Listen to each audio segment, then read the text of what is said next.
Hello friends, இன்னைக்கு நம்ம S A கிச்சனில் சிகப்பு பொன்னாங்கண்ணி கீரை பருப்பு போட்டு கடைய போகிறோம். எப்படி பண்ணலான்னு வாங்க பார்க்கலாம்.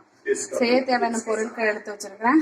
நான் இதில் வந்து ஒரு 100 கிராம் துவரம் பருப்பு எடுத்து வச்சுருக்கேன். ஒரு 2 ஸ்பூன் மட்டும் பாசி பருப்பு போட்டிருக்கிறேன். ஒரு 2 ஸ்பூன் பாசி பருப்பு போட்டிருக்கிறேன். ஒரு 6-7 பச்சை மிளகாய் போட்டிருக்கிறேன். ஒரு 10 பல் பூண்டு போட்டிருக்கிறேன். ஒரு 10 சின்ன வெங்காயம் போட்டிருக்கேன். 3 தக்காளி கட் பண்ணி வச்சுருக்கிறேன். ஒரு கட்டு கீரை எடுத்து வச்சிருக்கிறேன். கழுவி கிளீன் பண்ணி வச்சிருக்கிறேன்.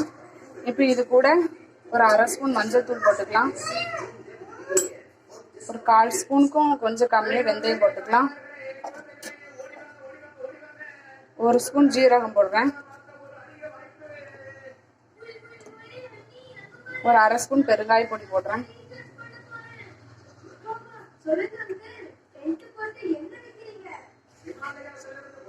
பெருங்காய பொடி போட்டாச்சு. இப்போ கீரை அள்ளி போட்டுக்கலாம். நான் குக்கரில் போட்டு தான் வேக வைக்க போகிறேன். நீங்கள் பாத்திரத்திலே வேக வச்சுக்கலாம். இது ஒரு 4 விசில் விட்டால் ரெடி ஆயிரும் நல்லா.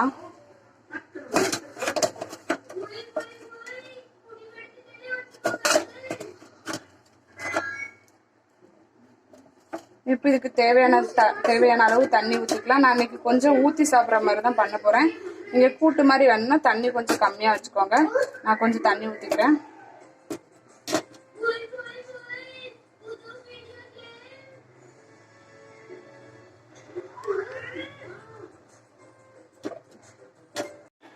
இப்போ தேவையான அளவு உப்பு போட்டுட்டேன். நம்மளுக்கு தேவையான அளவு தண்ணி ஊற்றிக்கலாம். நான் இந்த செம்புக்கு 1 செம்பு தண்ணி ஊற்றிருக்கிறேன். இப்போ அதில் 2 ஸ்பூன் எண்ணெய் மட்டும் ஊற்றிக்கலாம். ஒரு 2 ஸ்பூன் எண்ணெய் ஊற்றிக்கலாம். கொஞ்சமாக ஊற்றிக்கிறேன். இப்போ மூடி போட்டு அடுப்பில் வச்சிடலாம்.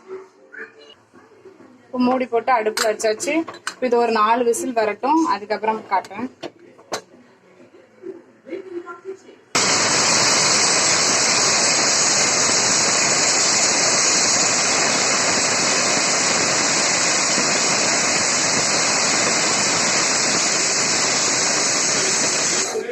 இப்போ 4 விசில் வந்துருச்சு. நம்ம அடுப்பு ஆஃப் பண்ணிக்கலாம். விசில் போகட்டும், நான் எடுத்து காமிக்கிறேன். விசில் இறங்கிடுச்சு. நல்லா வெந்துருச்சு.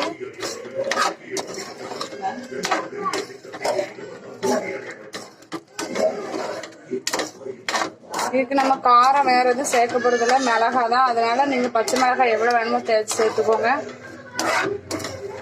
நல்லா கிண்டி விட்டுக்கலாம்.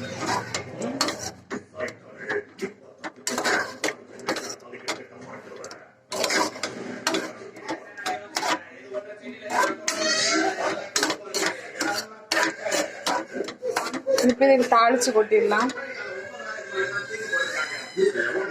இப்போ எண்ணெய் காஞ்சிருச்சு. கடுகு போட்டுக்கலாம். 2 ஸ்பூன் எண்ணெய் ஊற்றிருக்கிறேன். நான் 1 ஸ்பூன் கடுகு போட்டுக்கிறேன்.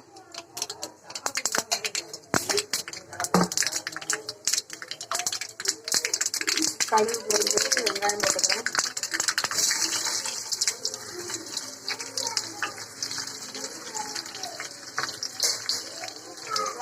வெங்காயம் நல்லா பொரிஞ்சிருச்சு. இதை எடுத்து கொட்டிக்கலாம்.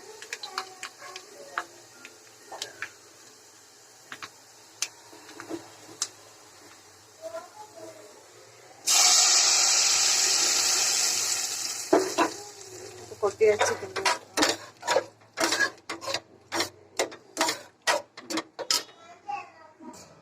சுவையான நம்ம சிவப்பு பொன்னாங்கண்ணி பருப்பு கூட்டு ரெடி ஆயிடுச்சு.